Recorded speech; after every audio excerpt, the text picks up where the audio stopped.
अजीज़ तलबा और तालबात, Farooq foundation online school के ज़रिए यकसा नसाब के मुताबिक तालीम हासिल करें।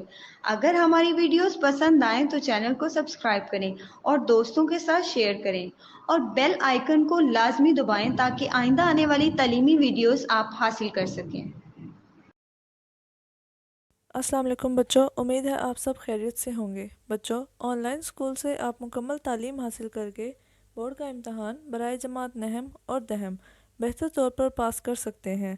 आप अपनी उम्र और तालीम के मुताबिक मज़ीद तालीम हासिल करें। वालिदैन से फ़ोन या कंप्यूटर पर हमारी वीडियोस के ज़रिए तालीम हासिल करने की दरख्वास्त करें। रोज़ाना 1 से 2 घंटे ऑनलाइन पढ़ाई करें और जब आप स्कूल जाएंगे तो आपको मज़ीद किसी मदद की ज़रूरत नहीं होगी। इस तरह पढ़ाई करके अपना वक्त और वालिदैन के अखराजात में बचत कर सकते हैं। ऑनलाइन स्कूल की कोई फ़ीस नहीं है। आप जूम पर भी क्लासेस का फ़ायदा उठा सकेंगे। हर मजमून की मुकम्मल तालीमी वीडियोस मौजूद हैं। Students, I am taking all these contents of this chapter from the Punjab textbook board. In previous video, we were discussing about the unit number 11, Great Expectations. Great Expectation is a novel by Charles Dickens. It depicts the growth and personal development of an orphan named Pip. Similar to Dickens' memories of his own childhood, in his early years, the young Pip seems powerless to stand against injustice or to ever realize his dreams for a better life. However, as he grows into a useful worker and then an educated young man, he reaches an important realization: grand schemes and dreams are never what they first seems to be. Great Expectations was written by Charles Dickens in 1860 and 1861. The mid 19th century was a time of great social change in Britain. There was increasing movement from the countryside to the towns. Education was slowly improving and the legal system was being changed. The novel reflects such changes. Great Expectation follow the childhood and young adult years of a blacksmith's apprentice in a country village. He suddenly comes into a large fortune from a mysterious benefactor and moves to London, where he enters high society. He thinks he knows where the money has come from, but he turns out to be sadly mistaken. The story also follows Pip dealing with Estella, a young woman he adores but who cannot return his love. The young Pip meets and assists the escaped convict Magwitch on the marshes near his home, where he lives with his sister and the village blacksmith. Pip goes to Setty's house, where he meets the eccentric Miss Havisham and her adopted daughter Estella. He returns on several occasions. After working as a blacksmith's apprentice for a number of years, Pip grows up and is one day informed that he has come into a great deal of money. He assumes that this has come from Miss Havisham. Pip travels to London, where he becomes a gentleman. He grows increasingly fond of Estella but neglects to maintain contact with his family. Mogwitch illegally returns from abroad and announces that he is Pip's secret benefactor. Estella plans to marry Bentley Drummle, and Miss Havisham is involved in a terrible fire. After Pip unsuccessfully tries to get Magwitch out of the country, Magwitch dies in prison and Pip loses his fortune. Pip, now older and wiser, returns to his family home and meets Estella once more. Pip is a young orphan who lives with his sister and her husband, Joe Gorgry, the strong but gentleman blacksmith. As Pip visits his parents' grave, he has a terrifying meeting with Magwitch, an escaped convict. Pip helps the convict, but he is eventually recaptured and taken back to prison. Pip continues his simple existence as a poor but honest boy, but he cannot help feeling unhappy with his place in life. So, student, this was a brief introduction about this novel. Now we move on to the exercise of this novel. First one, glossary: attempt, trying to do something; convict, prove in a court of law that someone is guilty of a crime means mujrim; escape, फरार होना, to get away from a place where one has been a prisoner; orphan, yatim, a child whose parents are dead, recapture दोबारा पकड़ना, to take back somebody that has escaped, sentenced means सज़ा सुनाना, a judgment of a court of law in a civil or criminal case, trial trial मतलब मुकदमे की समात, the procedure by which a court determines the guilt or innocence of an accused person, warm hearted मुखलिसाना या जोशो खरोश से, friendly and generous. Next one is vocabulary question. First one, each explain each phrase as used in the text. हर मतन को इस्तेमाल करना है, एक तरकीब लफ्ज़ी की वजाहत करनी है, ठीक है. For example first one, a lonely orphan, एक तन्हा यतीम. So the answer is an orphan who has no one to support. Second one, brought up by, यानी कि किसी के ज़रिए बड़ा होना, परवरिश पाना. Means so the answer is reared a child by somebody. C, wanted by the police, police को मतलूब होना. So the answer is a criminal or an accused person, a suspected criminal sought by the police. D, to board a ship, बहरी जहाज में सवार होना. So the answer is to go on a ship, to enter a ship. E, belong to the government, हुकूमत की मलकियत होना. So the answer is it was the property of government. F, fortune that he had been promised, एक ऐसी दौलत जिसका वादा किया गया था. So the answer is he had a hope for good luck. Next question B also related to the vocabulary. Make as many words as you can from the given root words. दिए गए लफ्ज़ से जितने मुमकिन हो उतने अल्फाज बनाएं और उन अल्फाजों को जुमलों में इस्तेमाल करें. For example root word is expect. So इस एक्सपेक्ट से हमने इसको यूज़ करते हुए बाकी वर्ड्स बनाने थे, जैसा कि एक्सपेक्टेशंस बन रहा है, एक्सपेक्ट्स बन रहा है यहाँ पर, एक्सपेक्टेड और एक्सपेक्टेशन, ठीक है. तो ये सारे वर्ड जो हैं वो इस एक वर्ड से बन रहे हैं, इस वजह से हम इनको कहते हैं root words. Next question is about the comprehension, reading comprehension. First one, answer the following questions. Who looked after Pip after the death of his parents? पिप के वालदैन की वफ़ात के बाद किसने उसकी देखभाल की? So the answer is after the death of Pip's parents, his sister brought him up. वालदैन की वफ़ात के बाद पिप की बहन ने उसकी देखभाल की. Second question, who was Joe? How did he treat Pip? जो कौन था और वो पिप के साथ कैसा सलूक करता था? So the answer is Joe was the husband of his sister and he treated Joe like his own son. जो उसकी बहन का शौहर था और वो पिप से ऐसे मोहब्बत करता था जैसे वो उसका अपना बेटा हो. Next question 3, why did Pip give food and drink to the prisoner? Pip ने कैदी को खाने और पीने के लिए क्यों दिया? So the answer is Pip was a kind hearted person, so he gives food and drink to the prisoner. Pip जो है वो एक नरम दिल इंसान है था, जिसकी वजह से उसने कैदी को खाने और पीने के लिए कुछ चीज़ें दी. Fourth one, what happen to the prisoner? कैदी के साथ क्या हुआ? So the answer is the man was recaptured by soldiers and taken away. वो आदमी दोबारा पुलिस के हाथों पकड़ा गया और उसको ले जाया गया. Fifth question, why did the prisoner support पिप?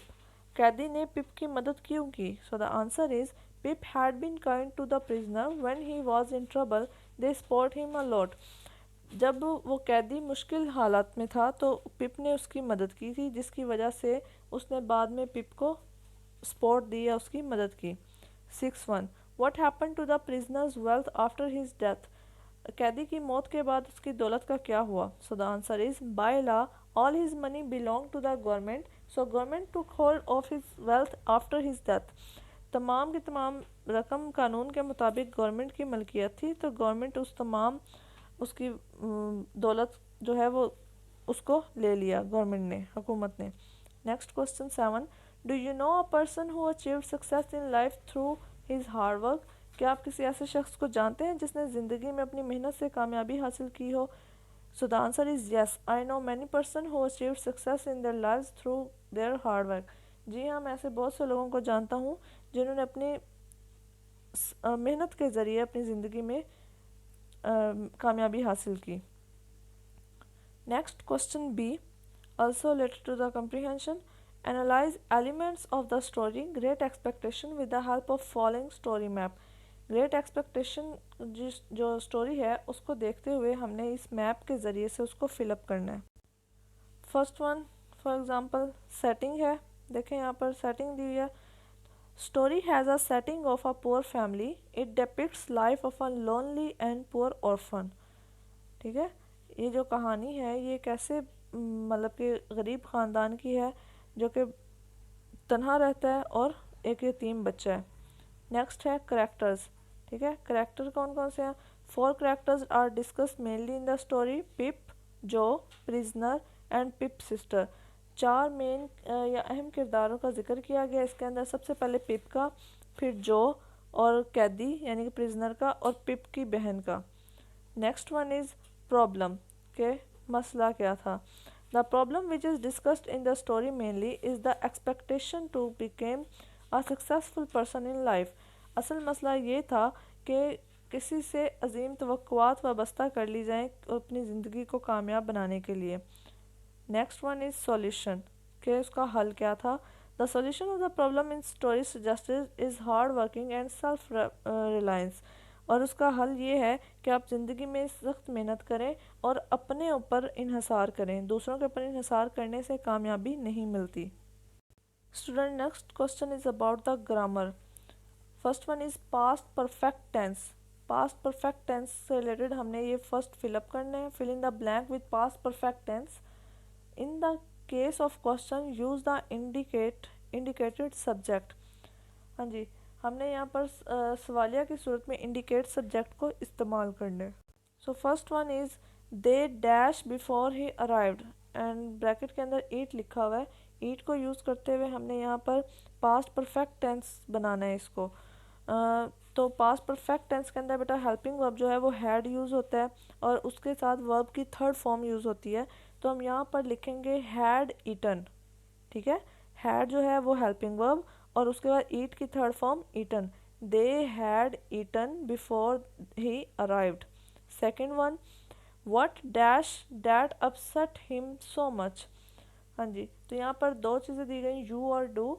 तो यहाँ पर हमने इन दोनों चीज़ों को यूज़ करते हुए इसको कंप्लीट करना है। हेल्पिंग वर्ब जैसा कि आपको मैंने बताया कि पास्ट परफेक्ट के अंदर कौन सा होता है, हैड होता है।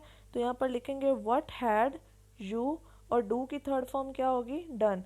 What had you done that upset him so much.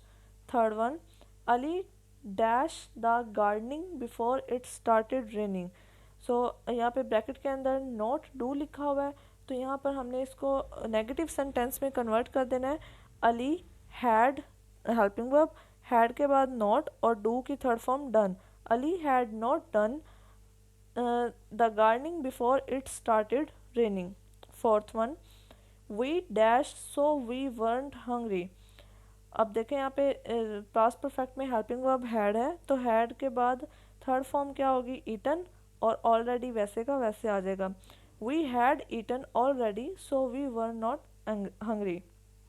Fifth one, dash the colour for her room before she was asked to paint it black.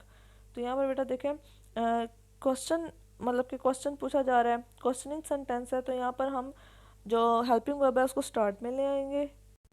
Had Tahira यानी कि सब्जेक्ट, उसके बाद चूज़ की third form chosen. Had Tahira chosen the colour for her room before she was asked to paint it black. Next, past perfect continuous tense, उसकी forming देखनी है कि कैसे फॉर्म होता है या कैसे बनाया जाता है। सब्जेक्ट आएगा, सब्जेक्ट के बाद बेटा हैड यानी कि हैड हेल्पिंग वर्ब के तौर पर, और साथ में हम बीन लगा देंगे। ठीक है, फिर हम वर्ब लगा देंगे और वर्ब के साथ आईएनजी यानी कि कॉन्टीन्यूस फॉर्म लगा देंगे। ठीक है, फॉर एग्जांपल यहाँ पर यूज़ बताया गया है, ड्यूरेशन ऑफ पास्ट एक्शन और up to a certain point in the past. हाँ जी, कोई ऐसा काम जो कि हम माजी में कर रहे हो एक ख़ास लिमिट तक। Showing cause of an action और सिचुएशन, और हमने उसकी वजह भी बतानी है। थर्ड, कंडीशनल सेंटेंस इसके अंदर यूज़ करना है और रिपोर्टेड स्पीच भी यूज़ करना है।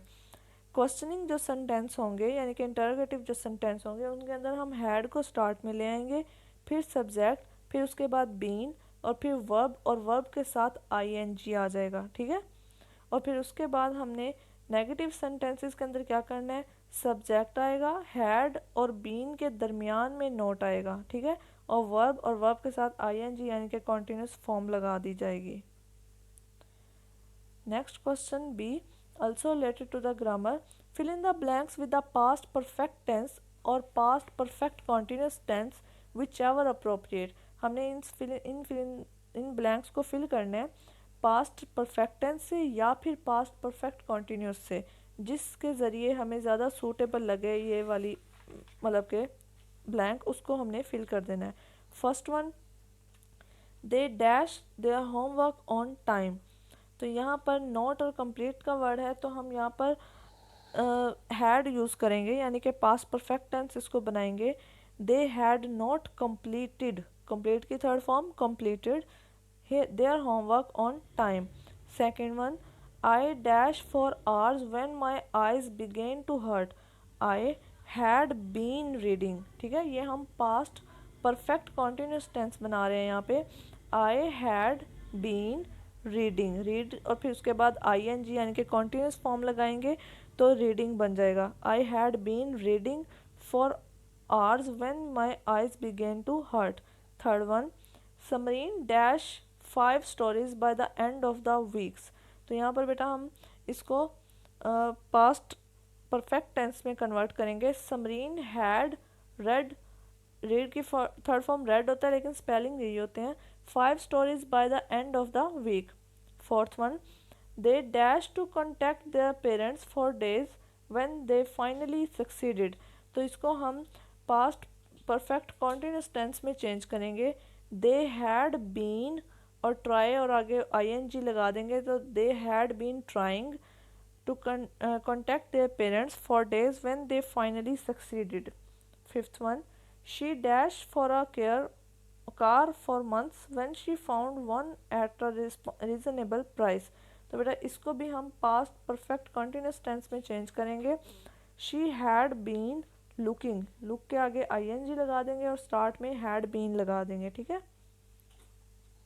Next D question, change the narration of the following. First one, narration क्या होता है बेटा, अंदाजे बयान को तब्दील कर देना है हमने, ठीक है। फर्स्ट वन, शी सैड, फिर उसके बाद उसके अंदर इन्वर्टेड कॉमास के अंदर my class fellows are visiting me. उसने कहा कि मेरे क्लास फेलो जो हैं वो मुझे देखने आए। तो अगर हम इसको अंदाजे बयान को चेंज कर दें तो कैसे हम कहेंगे, इनडायरेक्ट में चेंज कर दें। शी सैड डैट, दरमियान में इन्वर्टेड कॉमास को हटाकर that, her class fellows were visiting her, ठीक है। आर की जगह पर वर लगा देंगे, यहाँ पर इन्वर्टेड कॉमास को ख़त्म करके डैट लगा देंगे और माई की जगह पर हर लगा देंगे, ठीक है, क्योंकि अब हम इनडायरेक्टली बात कर रहे हैं। और यहाँ पे वर आ जाएगा और विजिटिंग हर आ जाएगा, ठीक है। Second one, he sad what is the time. उसने कहा या उसने पूछा कि क्या टाइम हुआ है। जब हम इसको इनडायरेक्टली कहेंगे तो बयान करेंगे तो कुछ ऐसे कहेंगे, ही आस्क्ड, उसने पूछा, व्हाट द टाइम इज़। तो इस इज़ को उठाकर लास्ट पर ले जाएंगे, सॉरी वाज आ जाएगा यहाँ पर, इसकी जगह पे सेंटेंस चेंज कर रहे हैं तो इसकी जगह पर क्या आ जाएगा, वाज, और वो लास्ट में चला जाएगा। Third one, he tells his son opportunity knocks but once, के मतलब के हमेशा एक ही बार मौका मिलता है। सो यहाँ पर इसको हम कैसे चेंज करेंगे, ही tells his sun that, inverted commas को हटाकर डैट लगा देंगे, अपॉर्चुनिटी नॉक्स बट वंस, ठीक है।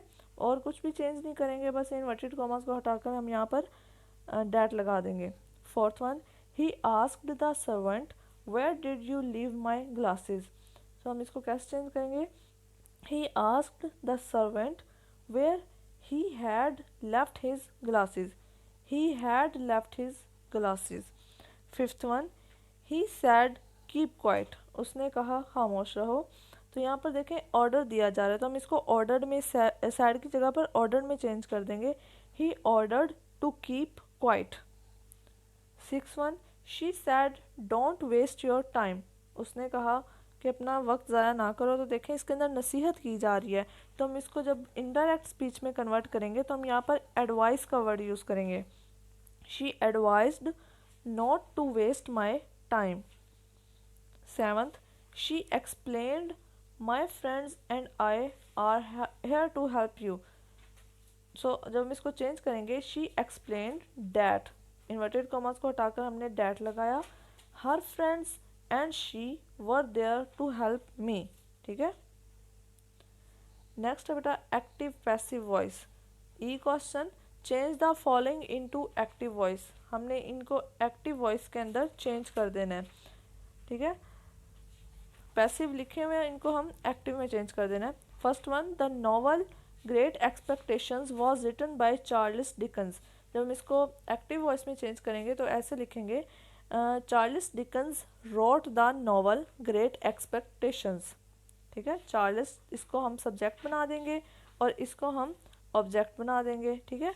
और यहाँ पर वॉज रिटन है तो यहाँ पर हम लगा देंगे second form, Charles Dickens wrote the novel Great Expectation. Second one, he was brought up by his sister. तो यहाँ पर हम इसको एक्टिव वॉइस बनाएंगे, his sister brought him up. Third one, the man was recaptured by soldier and taken away. ठीक है। तो यहाँ पर इसको कैसे लिखेंगे, soldiers recaptured the man and took away. Fourth one, he was still wanted by the police in England. तो यहाँ पर हम इसको ऐसे बनाएंगे, the police still wanted him in England. Fifth one, he was caught by the police. तो हम इसको जब बनाएंगे तो पुलिस को हम सब्जेक्ट की जगह पर ले आएंगे और इसको ऑब्जेक्ट की जगह पर ले जाएंगे, द पुलिस कॉट हिम। ठीक है। ही हिम में कन्वर्ट हो जाएगा। Six, he was sentenced to death by the जज। तो देखें, जज जो है उसको हम सब्जेक्ट बना देंगे और इसको हम ऑब्जेक्ट बना देंगे, द जज sentenced him to death. Next question A, write the character sketch of Pip with the help of mind map given below. तो यहाँ पर देखें बेटा, करेक्टर दिए गए हैं और साथ में उसके दी गई है, उसके करेक्टर्स दिए गए हैं स्केच के हिसाब से। फर्स्ट वन, फिजिकल अपीयरेंस कैसी थी, तो Pip is a lovely boy. Personality कैसी थी, पर्सनैलिटी खसूसियात उसकी, Pip has lovely kind hearted hard working personality, he is fond of studies. Challenge या प्रॉब्लम क्या था, he wants to get education and become a better person. Role, his role is to shape his own destiny by hard working. Next question B, related to the writing skills. Write a review of any story that you have read with the help of following mind map. आप किसी भी story के बारे में लिखें जिसमें आप इस माइंड मैप को फॉलो करें, यानी कि नेम, फिर उसके बाद बुक का नेम, ऑथर का नेम, फिर मेजर करैक्टर लिखने हैं, फिर उनकी सेटिंग, फिर उसके बाद उनकी समरी स्टोरी की। सो बुक का नेम है गुलिस्तान सादी, ऑथर का नेम है शेख सादी, फिर उसके बाद जब हम लिखेंगे मेजर करैक्टर्स वगैरह, a king fell seriously ill and all hopes of his recovery vanished. The more the disease was cured, the more it became painful. At last the physician agreed that his disease could not be cured except by the means of bile of a person endued with certain qualities. Orders were issued to search for an individual of this kind. A son of a farmer was discovered to possess the qualities mentioned by the doctors. The king summoned the father and mother of the boy, whose consent he got by giving them a huge amount of wealth. The Qazi issued a decree to shed the blood of a person for the health of the king. The boy was brought to the altar and the executioner was directed to slaughter the boy. When all was ready, the boy looked toward the sky and smiled. Why do you laugh in such a position? The king asked. A son looks to the affection of his parents, said the boy. If they fail, they are expected to bring the case before the Qazi to seek justice. But in the present case, the parents have agreed to get my bloodshed for the trash of this world. The Qazi has issued a decree to kill me. The king thinks he will recover his health only through my slaying, and I see no other refuge beside God Almighty. To whom shall I complain against your brutality if I am to seek justice from your hand? The king felt disturbed, and on hearing these words he could not control his terror and said, "It is better for me to die than to shed the blood of an innocent boy." He kissed the head and eyes of the boy and presented him with a lot of wealth. It is said that the king also recovered within a week. So student, this is all about our today's lesson और exercise. I hope बेटा आपको इसकी अच्छी तरह समझ आ गई होगी। हमने इसके अंदर जितना भी ग्रामर पोर्शन किया है और जितनी भी एक्सरसाइज के क्वेश्चंस वगैरह किए हैं, आपने उनको अच्छे तरीके से तैयार करना है, उनको याद करना है और अपनी प्रिपरेशन करनी है। बच्चों, अगर आपको हमारी वीडियोस पसंद आएँ तो इस चैनल को लाइक और सब्सक्राइब करें ताकि आप आने वाली हर वीडियो से आगाह रह सकें। शुक्रिया।